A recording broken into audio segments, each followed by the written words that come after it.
Iyan ang kasalanan ko sa bayan na dapat ihingi ko ng tawad. Narito po ako dahil sa tawag ng Iglesia ni Cristo para sa transparency, accountability, at justisya. At dahil sa tawag ng sarili kong konsensya, bilang senador, bilang kapatid, bilang Pilipino. Bata pa lang kami ni Bongbong. Alam na ng buong pamilya ang problema sa kanya.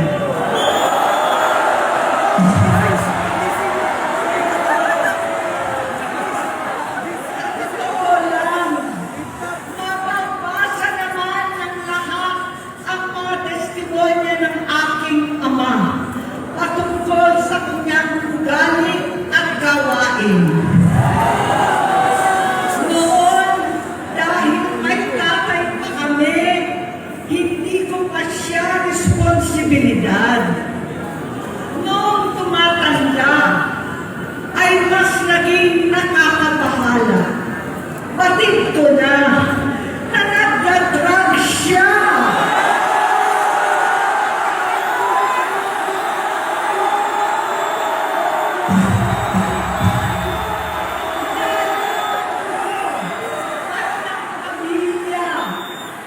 Nalaman ng pamilya, seryoso ito.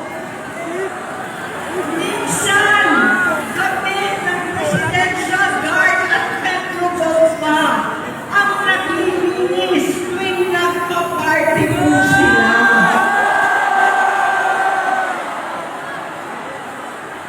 Nabuhay kaming magkakapatid sa ibang bansa. Kami-kami lang. Kinumbinsi ko pa si Bongbong. Pakasalan mo na si Lisa.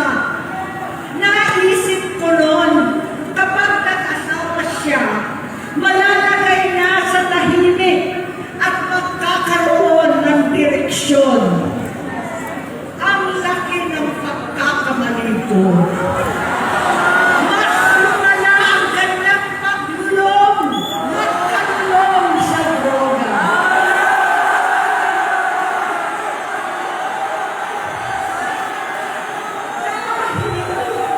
Parehas pala silang mag-asawa.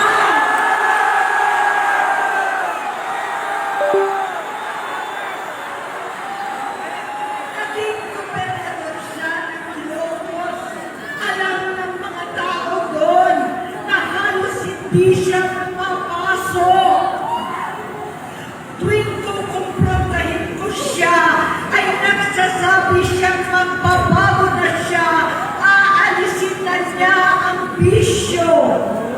Hanggang sa may nagsumbong na naman sa akin na sa pag-gising pa lang sa umaga, kasabay ng almusal, marijuana pala.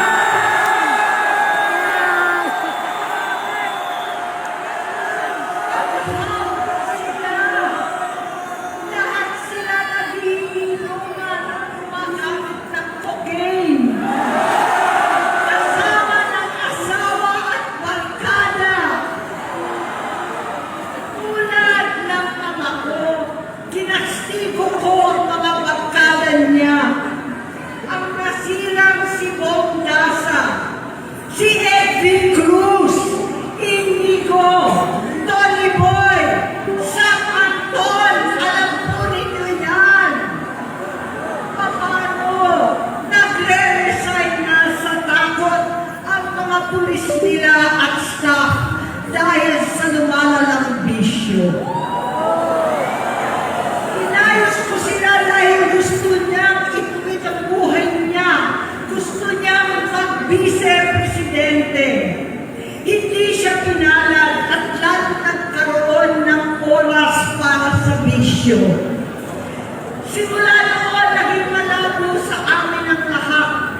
Kaysa mag-away, bigla na lamang lumayo ang loob namin sa isa't isa.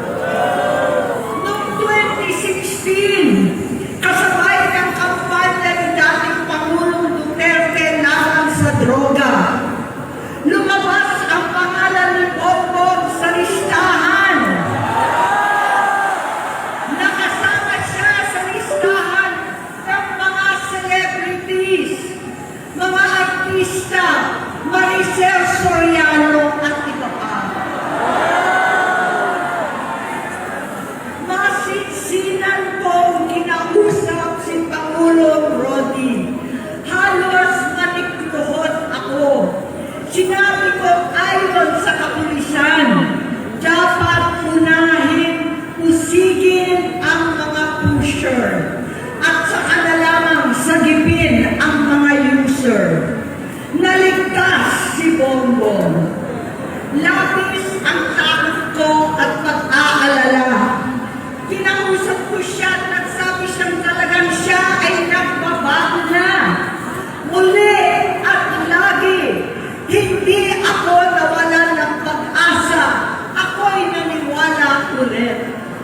Mula noon ang natatanggap ko na lang na balita tungkol sa kapatid ko ay regular na pagpapadoktor. Kaya kumama naman ako. Inisip ko, totoo, dahil na-opera na ang tuhod niya sa gout. Siguro, totoo na ito. Hanggang ito, nalaman ko na tuloy ang paggamit niya sa mga party na garapalan na nakakain ng droga. Pinagmamalaki pa ng mag-asawang kayang-kaya nila ang microdosing ng cocaine. Hari-hariin daw para 4 na beses sa isang araw. Hindi mabibisto. Ang pagpapadoktor, pinalabas nila ang pag-stem cell. Nagpapalit daw ng dugo, nagpapa-blood transfusion. Kayang-kaya raw, hindi ko maintindihan ang pinagsasabi. Noong 2021, kahit papano, nagkikita kami at nagkakausap. Sumumpa siya sa akin talagang hinintunan niya. Naniwala ako kasi sabi niya gusto niyang tumakbo. Ang sabi ko, tutulong ako sa abot ng aking makakaya. Ipinakilala ko si Bongbong kay Inday. Naging magkatandem sila. Pagkatapos noon ay biglang hindi na niya ako ulit kilala. Kahit si Inday, nagtataka, bigla ko na itsakwera. Kahit ganon, nangampanya pa ako para sa kanya. Kahit si Inday na lang ang aking nakakausap. Hindi ko alam bakit ako nakabang sa headquarters nila sa Mandaluyong. Hindi ko alam bakit walang nagre-report sa akin tungkol sa kampanya. Sa totoo lang, masakit mang aminin, nung dinidisqualify na siya, halos papaboran ko na sana dahil may nagsumbong sa akin mula sa kanyang campaign team na gumagamit na naman siya. Nung sinabihan ko, siya at mga taong nasa paligid niya, nagkaisa silang tuluyan akong alisin sa kampanya na ako naman ang bumuo. Sinabi nilang gusto ko na siya ay mag-disqualify para ako ang pumalit. Hindi totoo yun! Iniisip ko ang kalagayan ng aking kapatid at paano siya magsisilbi kung ganyan ang kalagayan niya. Pero pinaparating sa akin na hindi siya lulong at minsan na lamang tuwing nagpa-party. Hindi ko maipaliwanag bakit gusto ko maniwala at hindi mawalan ng pag-asa. Noong nanalo siya, naging pinakamalayo na kami sa isa't isa. Maliban sa opisyal at takbuhan at kapag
addiction.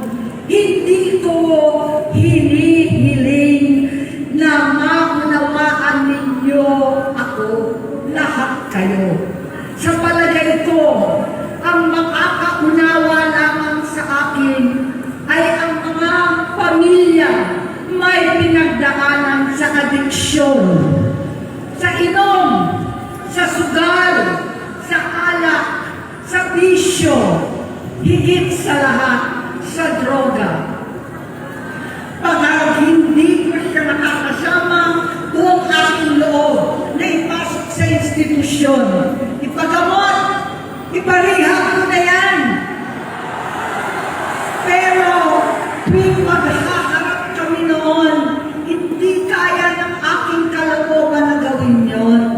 Tuwing magsasabi siya sa akin na magbabago na siya, hindi ko siya kayang tiisin. Hindi ko kayang ipagkait sa kanyang pagkakataon at pagbabakasakali. Umaasa ako at laging nananalangin na sana, oo nga, nagbago na siya. Hanggang dumating ang 2024 at 2025, yung bisyo niya na ang dahilan ng pagbahak ng korupsyon, kawalang direksyon, at maling-maling mga desisyon. Walang accountability, wala na ang hustisya. Hindi na niya alam ang nangyayari. Hindi na pinapaalam sa kanya ang mga pangyayari. Sinamantala ng mga ito ang paggamit niya ng droga. Tinangkap na nila ang kaban ng bayan, habang ang mga dating tumatawag sa amin ng magnanakaw ay nakakita ng pagkakataon sirain ang lahat. Nagagamit na nila si Bongbong para sirain si Inday. Itinutulak pa nila si Bongbong at ang bayan sa bangin para umastang tagapagligtas. Mula sa pagtraidor at pagpapahamak kay VP Inday, sa confidential funds na tutuusin ang galing naman sa opisina ng Pangulo, hanggang sa pagpadukot sa dating Pangulong Duterte para itago na lamang sa ibang bansa. Ang kabaitan ni Bongbong ay naging kalupitan. Karapalan ng pagtatakip sa kanya ng mga nasa Congress, sa Senado, mga miyembro ng kabinete. Kitang-kita na ng taong bayan, wala nang puwang ang kahihiyan. Para bang nauulit ang bangungot ng kasaysayan dinanas namin noon. 68 years old po ang nanay ko nung pinatalsik sa pwesto. 68 years old na rin si Bongbong ngayon. November 17 din, noong 2021, nung nakumbinsi ko si Inday na magbise kay Bongbong. November 18 po, bukas, ang ikatlong araw natin. Siyam na taon na nakakaraan, saktong November 18 pa talaga, na pinatiting ni Pangulong Duterte ang tatay ko sa libingan ng mga bayani. Halo-halo na ang aking nararamdaman, pero alam ko ito ang dulo at hangganan ng aking pagtitiis at pananahimik. Hindi na tayo mananahimik. Dahil nalaman ko pati ang mga anak niya ay nagdodroga na. Pinasusuklaman ko pa ang pag-alok ng mag-inang si Sandro ng droga ang aking mga anak at iba pang mga kamag-anak. Yan ang hindi ko na mapapalampas. Sa loob ng halos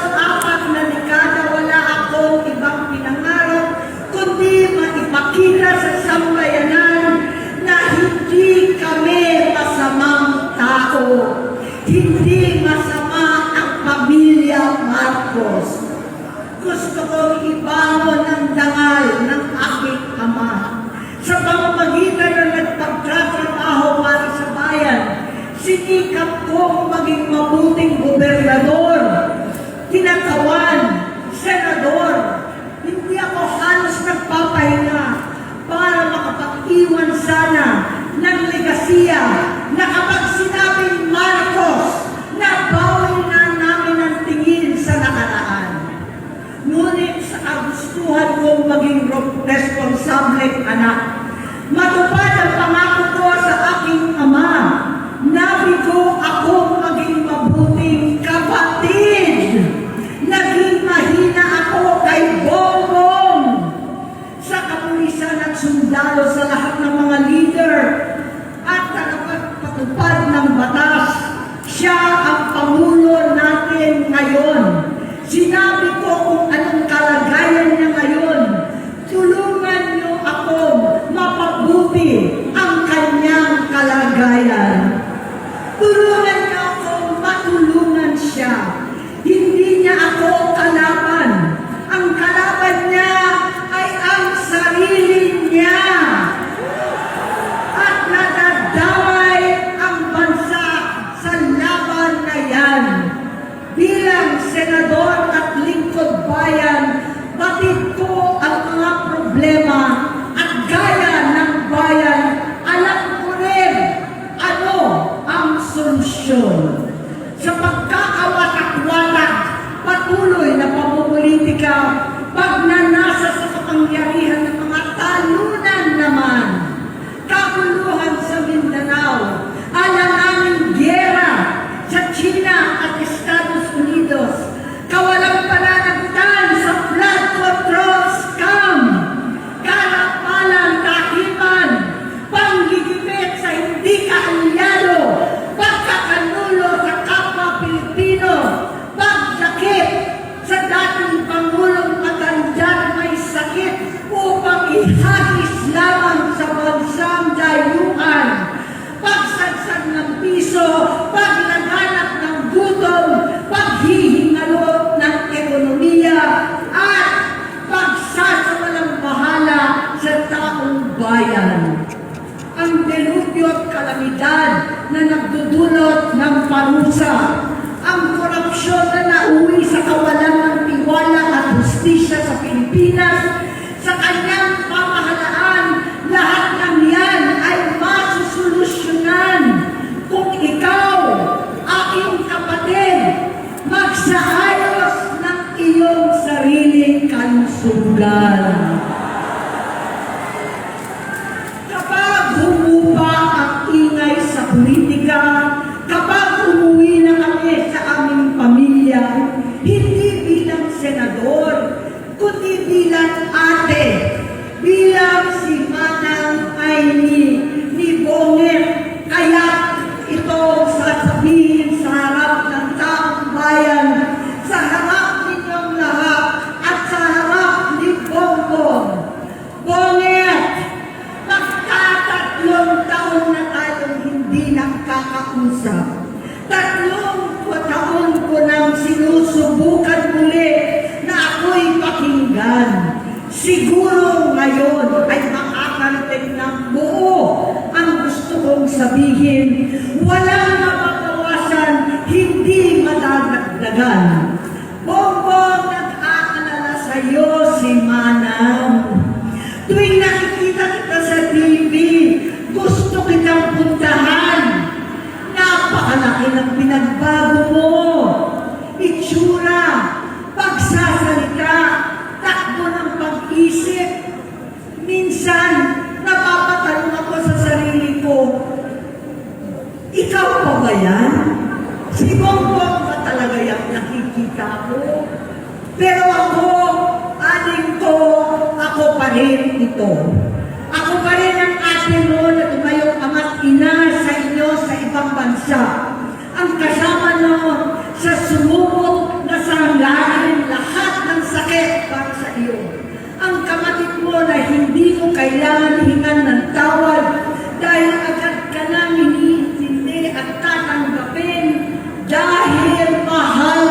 salita. Nasa Bagong Tipan, kay Lucas, Kapitulo 17, versikulo 3 hanggang 4. Kung magkasala ang iyong kapatid, sawayin mo siya. At kung siya'y magsisi, patawarin mo siya.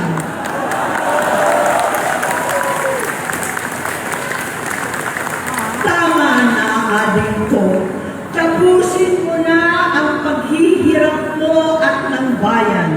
Gaya nung umalis tayo sa palasyo, kaya mo pa rin hawakan ang iyong kamay, huwag kang matakot. Malaki na ang dulot sa iyo ng droga.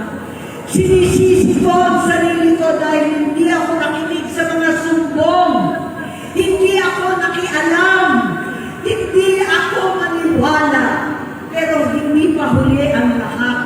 Tama na, ading ko. Magpahinga na tayo. Umuwi na tayo. Magpagamot, magpagaling at nangangako ko. Hindi ako malilingan, hindi ako magkukulang. Lahat ng kasama mo ngayon, hindi natin kasama sa pinakamadilim na bahagi ng buhay natin. Kasama mo sila ngayon dahil nasa taas ka pa. Ako at ang ating mga tunay na kapatid dito sa Luneta ang kasama mo kahit magdilim ulit ang lahat. Talikuran mo ang iniisip at ibinubulong nilang ambisyon. Unahin na natin ang kalusugan mo dahil sa adiksyon na bigyan mo ng malubhang karamdaman ang buong bansang Pilipino. Matatanda na tayo. Sakitan na si Mami. Alagaan na lang natin ang isa't isa. Kaliwat kanan man ang panghuhusga sa akin. Malinaw sa aking puso na dapat mauna ang Diyos, ang bayan, pamilya at sarili. Hanggang sa mga oras na ito, Bonget, gusto kong malaman mo na hindi na sinusukuan. Hindi ko kakayanin kung mapapahamak ka. Kaya hinihingi ko na tayo'y umuwi na, mamahinga alang sa iyong kalusugan.